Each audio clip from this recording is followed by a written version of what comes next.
शिकायतें इनकी भी हैं और शिकायतें आपकी भी हैं। लेकिन आतिशी जी, सवाल यह है कि साफ सुथरी राजनीति की बात करके आम आदमी पार्टी आई और देश की, खासतौर पर दिल्ली की जनता ने और पंजाब की जनता ने भरपूर प्यार भी दिया।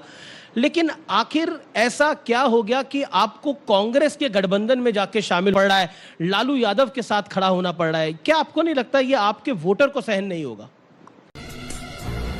चुप कर बे कुत्ते। देखिए अमीश जी, आपका सवाल का जवाब देने से पहले मुझे सुधांशु जी की कई बातों पे रिस्पॉन्ड तो करना पड़ेगा। जी जी बिल्कुल। देखिए सुधांशु जी बात करते हैं कि जी जेएमएम ने ऐसा किया, कांग्रेस ने ऐसा किया, पर थोड़ा सा सुधांशु जी की पार्टी का भी रिकॉर्ड देख लेते हैं। ये कहते हैं कि जी हम तो किसी के खिलाफ कुछ नहीं करते, पर ऐसा कैसे होता है कि इनकी ईडी, इनकी सीबीआई किसके खिलाफ रेड करती है? कभी अरविंद केजरीवाल के खिलाफ करती है, कभी हेमंत सोरेन के खिलाफ करती है, कभी स्टालिन के खिलाफ करती है, कभी ममता बनर्जी के खिलाफ करती है। क्या इस देश का सारा भ्रष्टाचार विपक्षी दलों ने किया है? इनकी पार्टी के लोग दूध के धुले हैं। और नहीं ना सिर्फ इतना, वो विपक्षी दल के नेता जैसे ही इनकी पार्टी में शामिल हो जाते हैं वो भी दूध के धुले हो जाते हैं। इसके कुछ उदाहरण दूंगी। हेमंत बिस्व शर्मा जी, उनके भ्रष्टाचार पे सुधांशु जी की पार्टी ने एक पूरा बुकलेट निकाला था। ईडी का केस हुआ, सीबीआई का केस हुआ, हेमंत बिस्व शर्मा जी भारतीय जनता में शामिल हो गए, उनकी वॉशिंग मशीन में धुल गए, सारे ईडी और सीबीआई के केस खत्म हो गए। शुभेंदु अधिकारी जी के भ्रष्टाचार, Narada scam, Sharada scam, chit fund scam, कई चुनाव लड़ डाले इन्होंने पश्चिम बंगाल में। लेकिन जैसे ही शुभेंदु अधिकारी भारतीय जनता पार्टी में शामिल हो गए, उनकी वॉशिंग मशीन में धुल के पाक साफ हो गए। छगन भुजबल, महाराष्ट्र सदन scam, irrigation scam, cooperative scam, उनके खिलाफ ईडी सीबीआई के इतने सारे केसेस। छगन भुजबल जी लेटेस्ट एग्जाम्पल हमारा, जैसे ही भारतीय जनता पार्टी में शामिल हुए, आपको पता है ईडी ने महाराष्ट्र हाईकोर्ट में क्या कहा? उन्होंने कहा हमें फाइल नहीं मिल रही है, तो इसलिए हम केस बंद कर रहे हैं। जी, तुम्हें शर्म है? कुछ शर्म आया है? तो देखिए ये बिल्कुल साफ है कि आज केस होना, आज ईडी के छापे पड़ना, सीबीआई से गिरफ्तारी होना, ये किसी भ्रष्टाचार से जुड़ा हुआ नहीं है। ये भ्रष्टाचार के खिलाफ लड़ाई नहीं है। ये सब भ्रष्टाचारियों को अपनी पार्टी में लाने की कोशिश है कि उन पे केस करो और सारे भ्रष्टाचारी हमारी पार्टी में आ जाएं। ये सुधांशु जी की पार्टी कर रही है। सही पकड़े हैं। तो आप पर बार बार लगता है कि आप हिट एंड रन करते हैं, जैसे कि आरोप लगाते हैं और फिर भाग जाते हैं। अभी आपने एक प्रेस कॉन्फ्रेंस भी करी, इस पर आप क्या कहना चाहते हैं? क्योंकि बीजेपी कह रही है कि अगर कुछ है तो रिकॉर्डिंग आम आदमी पार्टी सामने रखे, पटल पर रखे, दूध का दूध और पानी का पानी हो जाएगा, तो रिकॉर्डिंग रखनी चाहिए आप लोगों को। नहीं, बिल्कुल रखेंगे, समय आने पे जरूर रखेंगे। इन्हीं के पार्टी के उपाध्यक्ष शेर सिंह डागर जी एक हैं, एक समय पे काफी फेमस हुए थे, लोग उनको भूल गए होंगे शायद अब। जब 2013 में आम आदमी पार्टी पहला चुनाव लड़ी थी और हमें 28 सीटें आई थी और इनको 32 सीटें आई थी और किसी की मेजॉरिटी नहीं थी, अरविंद केजरीवाल जी के इस्तीफे के बाद भारतीय जनता पार्टी ने ऐसे ही पुरजोर कोशिश करी थी आम आदमी पार्टी के विधायकों को तोड़ने की।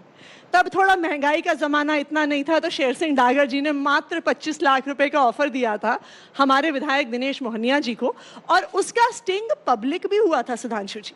दूसरी बात, अमीश जी, देखिए सब जानते हैं एक ही पार्टी है जो और पार्टियों को तोड़ तोड़ कर सरकार बनाती है।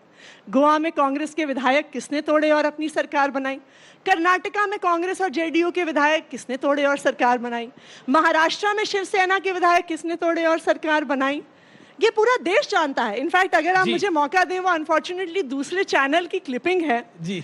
जब कर्नाटका का चुनाव हुआ था 2019 में, तो राम माधव जी, ये मैं नहीं कह रही हूँ, ये राम माधव जी के शब्द हैं, उनको एक टीवी चैनल के एंकर ने पूछा कि देखिए आपके तो नंबर पूरे नहीं हुए हैं, तो आप सरकार कैसे बनाएंगे? तो उन्होंने कहा हमारे पास अमित शाह है। ये राम माधव जी के शब्द थे।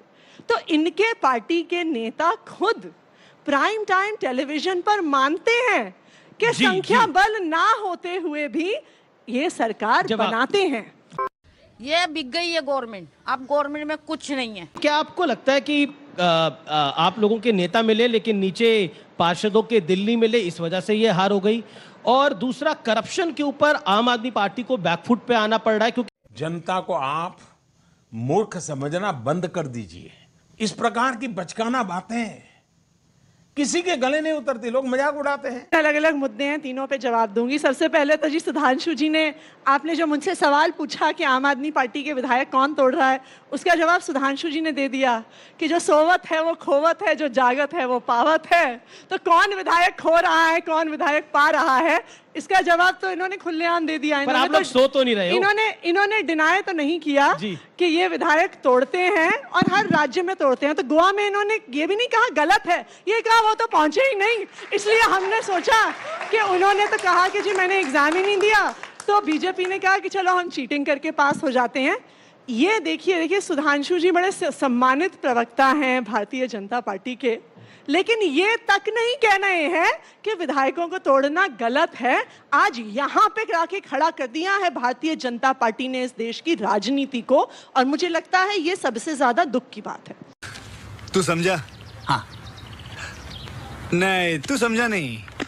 Number 2, Chandigarh mayor election. वैसे उससे पहले अगर आप 1 साल पहले देखिए तो दिल्ली मेयर इलेक्शन में भी कुछ ऐसा ही हुआ था। आपको याद होगा कि आपका है दिल्ली में। हाँ, लेकिन मेयर के इलेक्शन को करवाने के लिए हमें सुप्रीम कोर्ट जाना पड़ा था, क्योंकि वहां पर भी चीटिंग कर रही थी भारतीय जनता पार्टी। भारतीय जनता पार्टी का जाकर अपने एलजी साहब से 10 नॉमिनेटेड काउंसलरों को लेके आती है, जो उन्हें जो काम चुनी हुई सरकार को करना है। सबसे पहली बात। दूसरी बात, सारे कानून के खिलाफ जाके एमसीडी एक्ट ये कहता है कि जो नॉमिनेटेड काउंसलर होंगे वो मेयर के चुनाव में वोट नहीं डाल सकते हैं, लेकिन इनका प्रोटेम मेयर वहां पे खड़े होके कह देती है नहीं नहीं ये नॉमिनेटेड काउंसलर भी वोट डालेंगे। तो इनको कानून तोड़ने में कोई दिक्कत नहीं है। वाह मोदी जी, वाह वाह वाह। दिल्ली के मेयर के चुनाव में भी तोड़ा, अब चंडीगढ़ में बेचारों के साथ क्या हो गया? जी। शायद इनके किसी नेता को जिम्मेदारी दी गई थी, ऐसा हमने सुना है। अब देखिए, मैं निश्चित तौर पे नहीं कह सकती, ऐसा उड़ती उड़ती बात आई है हमारे पास। आप उड़ती उड़ती बात करें, ट्विटर पे आपने एक प्रमाणिक बात लिखी है। आपने बोला मैं बहुत बड़ा खुलासा करूंगी। वो मैं करूंगी कल सुबह 10 बजे। कल सुबह 10 ईडी पर एक बहुत बड़ा खुलासा मैं करूंगी कल सुबह 10 बजे। लेकिन ऐसा सुना हमने, किसी ने बताया कि इनकी किसी एक नेता को जिम्मेदारी मिली थी कि जब सारे वोट मिल जाए प्रिजाइडिंग ऑफिसर को, तो लाइव जो स्ट्रीमिंग चल रही है ना उसको ऑफ कर देना। वो शायद ऑफ करना भूल गए, तो पूरे देश ने देख लिया कि प्रिजाइडिंग ऑफिसर खुद वोटों पे कुछ लिख रहे हैं और उनको गलत करार करने की कोशिश कर रहे हैं। इनफैक्ट वहां पर हमारे एक पार्षद ने कहा भी था, प्रिजाइडिंग ऑफिसर को कहा था कि आप नीला पेन मत इस्तेमाल करो, क्योंकि नीले पेन से हम लोगों ने लिखा हुआ है। अगर आपको कुछ लिखना है आप हरे पेन या लाल पेन से लिखिए। उन्होंने नहीं किया, क्योंकि उन्हें वोट्स को डिस्क्वालीफाई करना था और झूठे तरीके से इनकी सरकार बीजेपी पार्टी बदल लिया साला। दो पॉइंट्स पे फैक्चुअली रॉन्ग है सुधांशु जी। एक सेकंड, 2 पॉइंट्स पे फैक्चुअली रॉन्ग है सुधांशु जी। मनीष सिसोदिया जी के लॉकर में वास्तविक तौर में उनके बेटे का झुनझुना मिला था। आप सीबीआई के रिकॉर्ड। अरे भाई, अब ये दुनिया के इकलौते लोग होंगे जो लॉकर में झुनझुना रखते हैं। चांदी का झुनझुना था, इसका मतलब उनकी माता जी ने उनके बेटे के पैदा होने पे दिया था, उनकी पत्नी ने लॉकर में रखा हुआ था।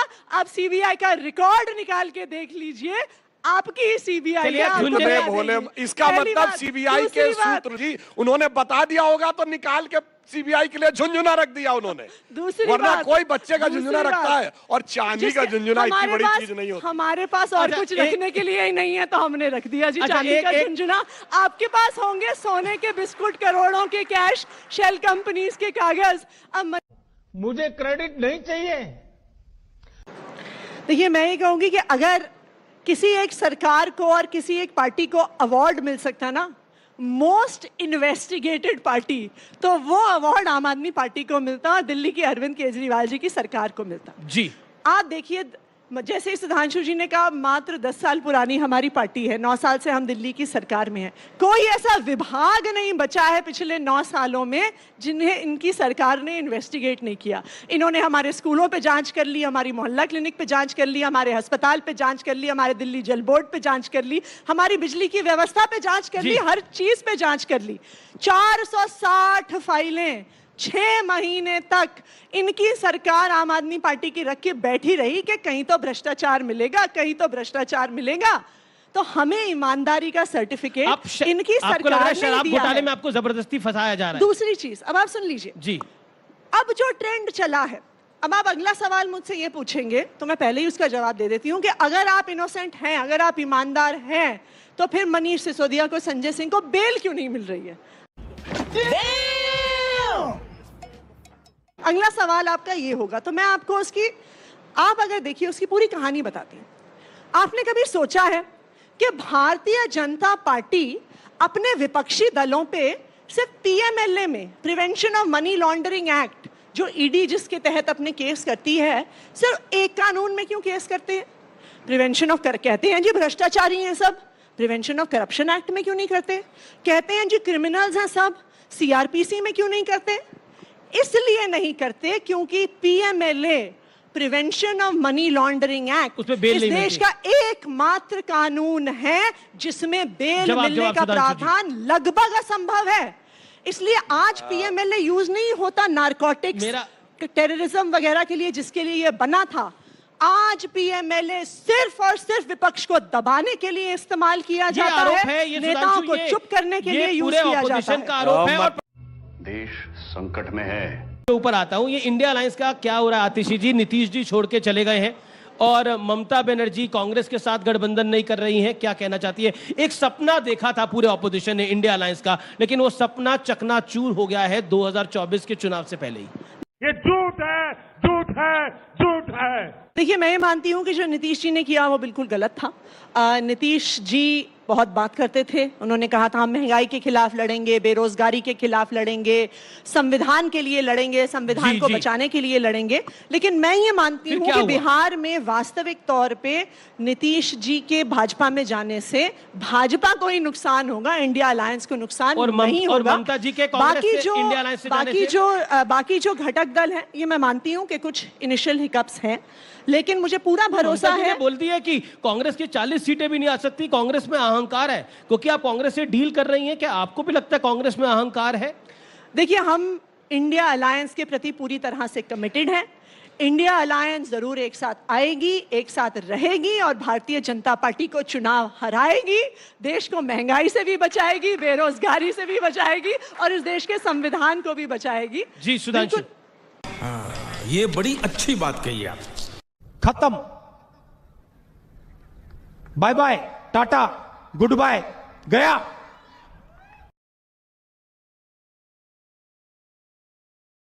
सीमा पर देश की रक्षा करते जवानों की दिवाली सोनी ना हो, इस बात को ध्यान में रखते हुए पीएम मोदी ने इस साल भी देश के जवानों के साथ मनाई दिवाली। पापा, मोदी जी